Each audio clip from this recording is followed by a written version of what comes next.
करेंगे क्या करेंगे, डिवाइड करेंगे। तो देखिए डिवाइड इसमें दशमलव दे रखा है तो इसको अभी छेड़छाड़ नहीं करते हैं। तो क्या करेंगे, सबसे पहले सिंपल ऐसे 0.5 अपॉन प्लस 0.5 लिख लेते हैं। उसके बाद में प्लस 0.25 इंटू 0.25 माइनस 0.01 है। अब यहाँ पे दशमलव हटाने की विधि क्या होती है, जब हम देखते हैं कि एक के बाद इसमें पॉइंट दे रखा है, एक के बाद इसमें पॉइंट दे रखा है, तो ये पॉइंट क्या कर सकते हैं, निगलेक्ट कर सकते हैं, मतलब इनको हटा सकते हैं।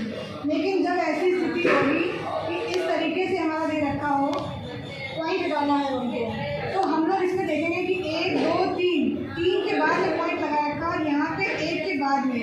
तो जब हम यहाँ से पॉइंट हटाएंगे तो इसमें देखेंगे कितने के बाद है, 3 के बाद है। तो इसके बाद उनको पॉइंट के इधर साइड में तो उतनी डिग्री बढ़ानी पड़ेगी हमें। तो यहाँ पे 2 तो दे रखा है तो 1 तो हमारा कट जाएगा, लेकिन 2 जो जीरो हमारे बच रहे हैं उसको क्या करेंगे, यहाँ पे बना लेंगे। अभी हम हटा सकते हैं आसानी से। तो इसका आंसर क्या हो जाएगा, 200/8। ठीक, समझ में आ रहा है कि पॉइंट हम कैसे हटाएंगे। तो इसी तरीके से ऊपर वाला पॉइंट हटा रहे हैं, इसमें देखो 0.5 दे रखा है, नीचे भी 0.5 दे रखा है, 1 के बाद में ही पॉइंट दे रखा है, तो दोनों क्या करेंगे हम आगे हटा देंगे। अब देखो इसको 5 से काट लेंगे हम, 25 हो जाएगा यहाँ पे।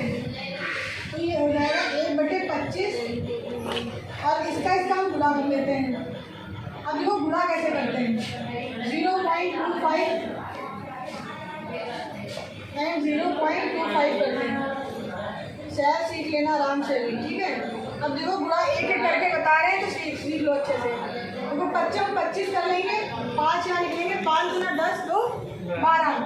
तो यहाँ पे क्या हो जाएगा 125 और यहाँ पे क्या करेंगे 0, फिर 2 से करेंगे 2 पंचे 10, 2 दूनी 4 1 5 5 2 और 6।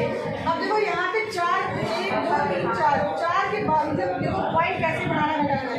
जब हमारा प्लस माइनस होगा, जैसे हम प्लस माइनस करेंगे, जैसे इसको हम प्लस कर रहे हैं, ठीक है, इसको हम जब प्लस करेंगे तो सिंपल वे से जैसे प्लस करते हैं वैसे हमने इसको प्लस कर लिया, 5 और 1 6 हो गया, 2 का 2 लिख लिया।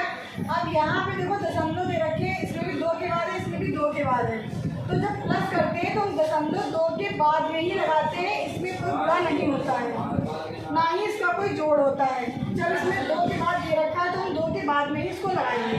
लेकिन जब हम गुणा कर रहे हैं ऐसी स्थिति में क्या करेंगे, देखेंगे पॉइंट कितनी संख्याओं के बाद में लगे हुए हैं। तो यहाँ पे देखो 2 के बाद में पॉइंट दे रखा है, फिर 2 के बाद में पॉइंट दे रखा है, तो पॉइंट एग्जैक्टली कितने बाद में आएगा, इसको हम काउंट करेंगे 1 2 3 4। तो 4 के बाद में क्या लगाएंगे, पॉइंट लगाएंगे। क्लियर हुआ कुछ? अब देखो 0.0625